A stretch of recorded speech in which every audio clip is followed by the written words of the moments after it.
Previously on the Neverhood.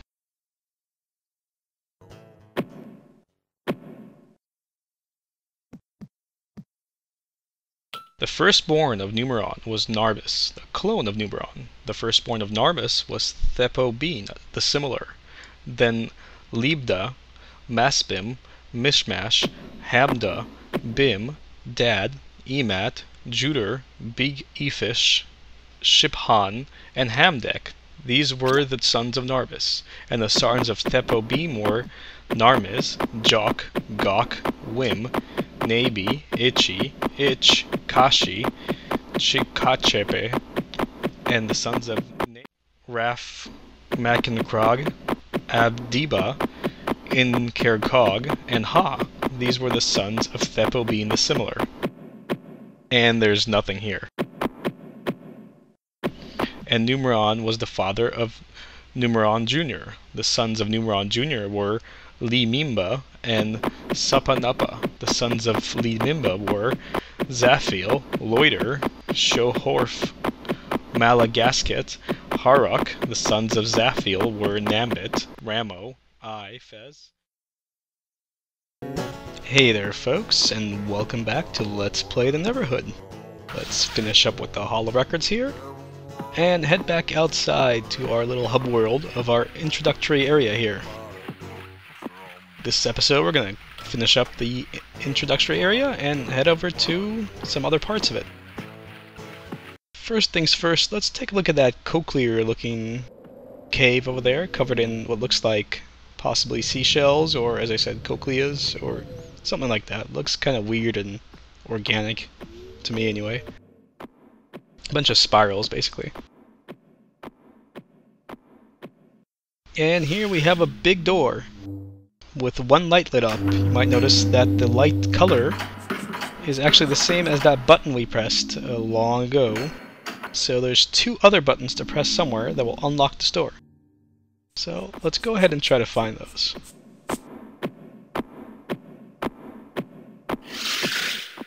There's that big H I was talking about. So first, let's check out the area with these birdie gargoyle clay bird goyles, whatever they're called. Now, it might interest you that while it seems like there's a lot of places to go here, it's actually a very set path of what you have to do first, second, third. This room and the Hall of Records can be done interchangeably, but anything else pretty much has to be done in a specific order. And I'll explain why once we get to the third room, which we haven't seen yet. Anyway, that's another big open area. This one's a lot more boring looking than the last one. And there's a Triceratops looking fountain here. We have to press this button to get some water on. Doesn't seem like it really did anything right now, but it will make a difference in the future. And let's check out this tree. It kind of looks like a death cap mushroom here.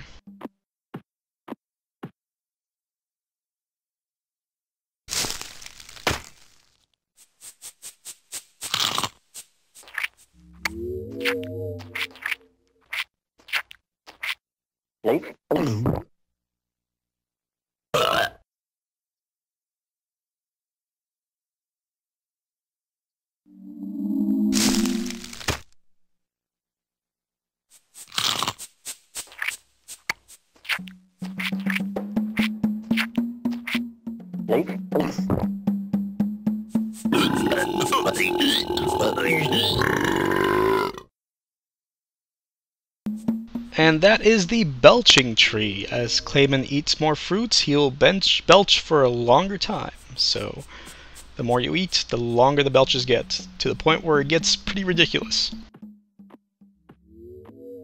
Anyway, there is a sort of ward here of some sort, or some sort of weird symbol. Clicking on it gives us this scary animation. Looks like it's warning us that there's something nearby.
I think this is as good a point as any to point out that Klayman pretty much cannot die in this game.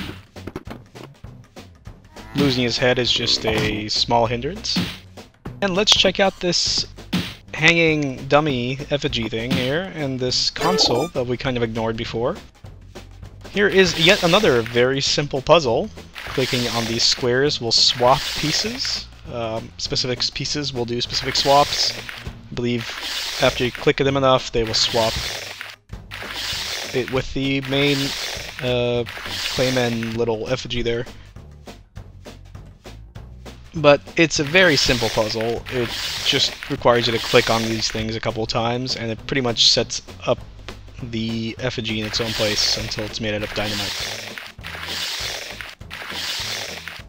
This can actually be done a lot faster. I'm actually screwing around here a little bit more than I should be. But there we are. And now it's all made out of TNT. Now Klayman cannot interact with it until we pick up that match that the monster knocked off. And I think it's pretty obvious what we have to do at this point.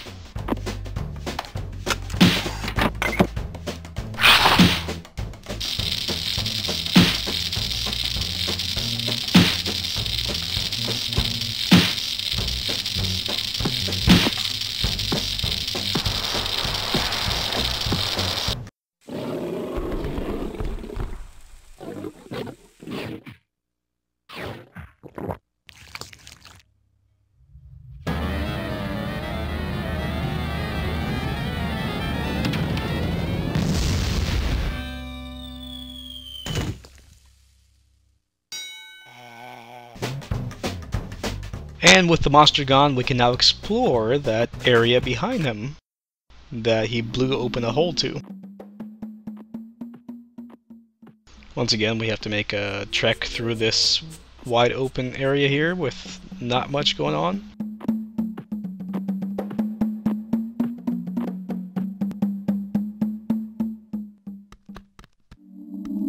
And there we are. There's that big hole in the wall that the monster made. And some sort of car thing.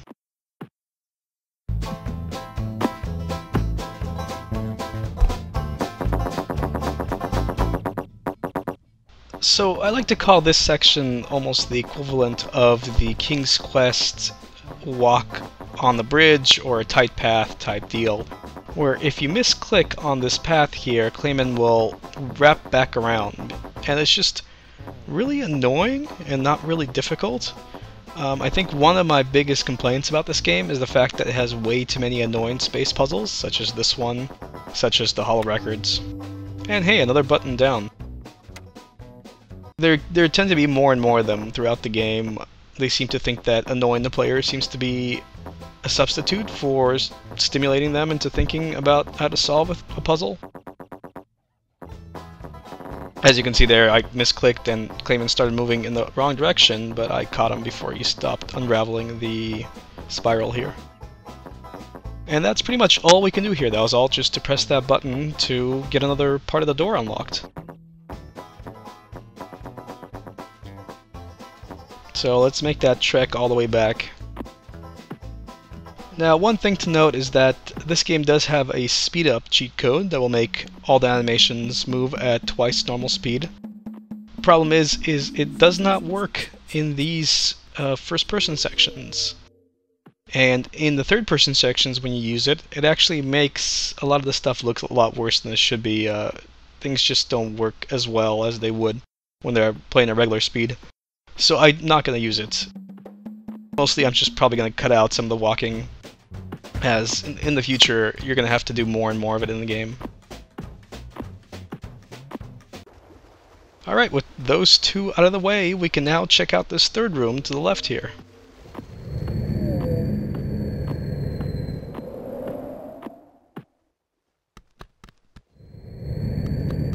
Here we go. Notice that Triceratops thing to the left there. Had we not turned on the water, pressing the switch would have done nothing. The switch right here. And had we not gotten the hall records, we wouldn't have gotten the tube to fill up, to then drink from, which makes zero sense to me, why he can't just use his hands to drink from the fountain.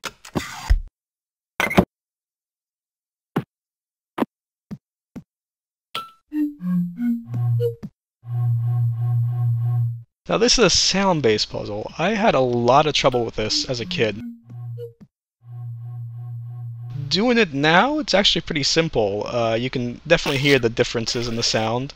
You can only fill up any of these tubes 4 times, and you can definitely tell that tube number 4 actually sounds exactly like the tubes tube number 4 up top, which means that it should be empty.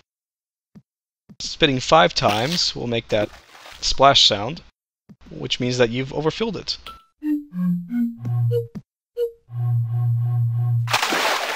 And it'll just dump out if it's wrong. So filling this up is pretty easy. The pattern is 3, 1, 2, 0, 4. So 3 spits, 1 spit, 2 spits, 0 spits, 4 spits. Getting that correct will open up the door. In the end, if you can't hear the sound, distinguish between the sounds well enough, you can always just do trial and error. There aren't that many combinations to try, to be honest.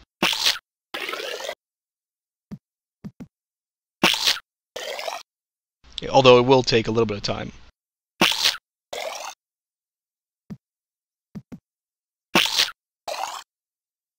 And there we go.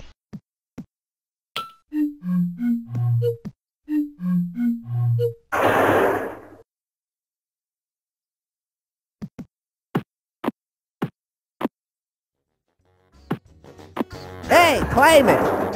Say knock knock. So that's TV Guy. He doesn't really do anything, just makes that comment the first time you enter this room, and that's about it.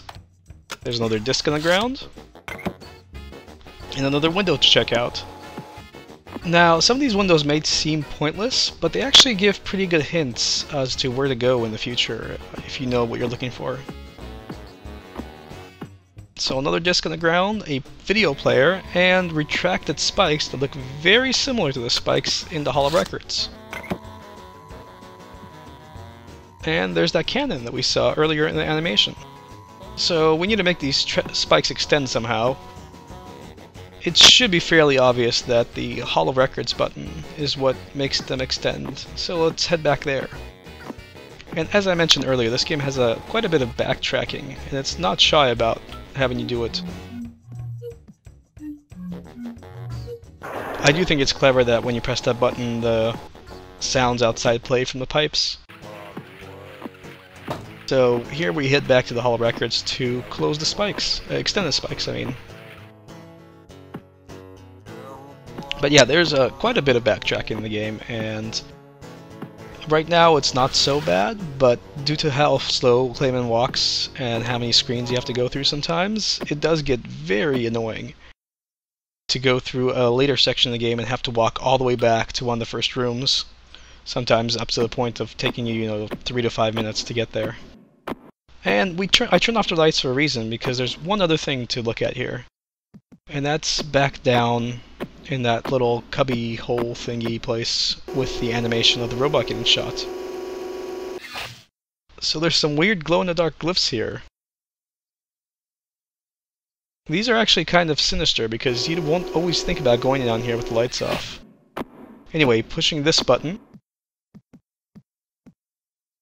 makes the spikes extend, and makes the spikes in the other room expand as well, as you'd think, since they're similar and the button would control both of them. It's not a huge leap of logic to make that work.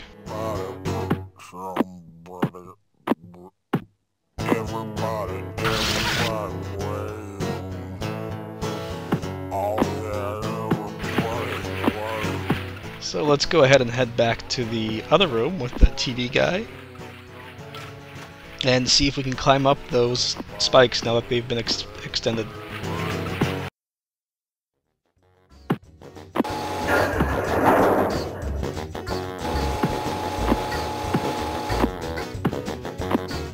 Yep, the spikes are now out, and we can climb up them.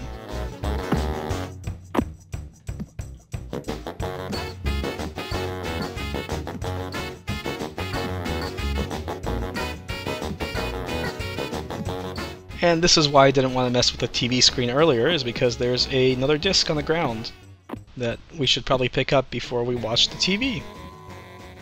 There's our last button. Looks like we've unlocked the door.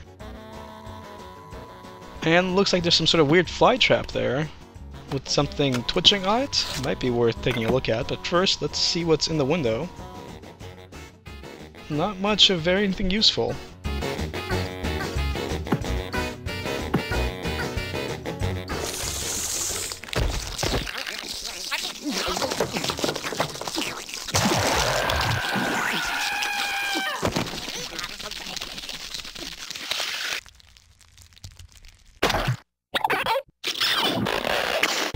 And that was completely pointless, just a funny little animation in the game. Pulling out an again will just make the same animation play. Alright, with that done, how about we go over to the TV screen here and feed it our discs and check out the rest of the story of what we found so far.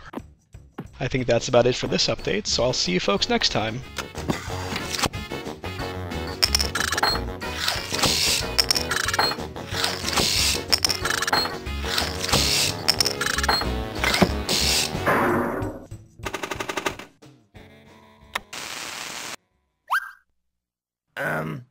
Hello? Me Willie. Me Willie trombone. These discs tell a story. Story about good.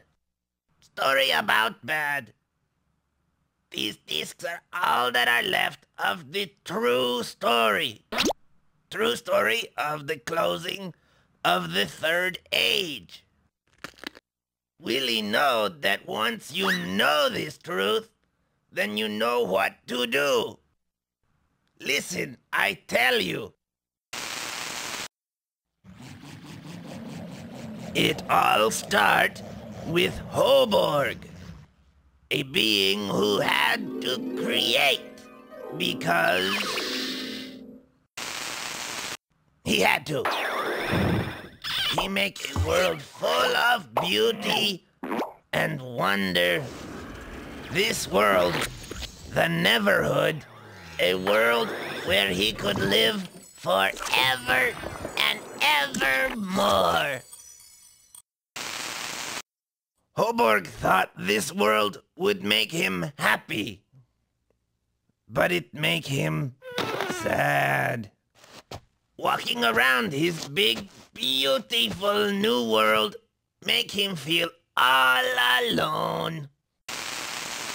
But then, Hoborg get him an idea. He said, I know. I'll make a friend to enjoy this world with me.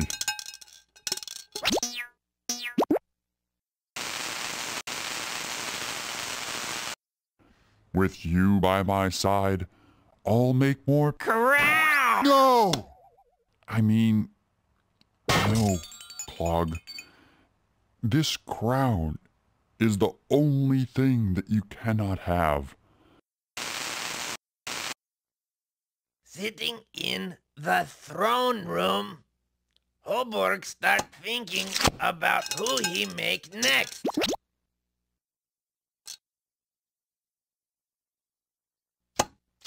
Huh? What? My crown!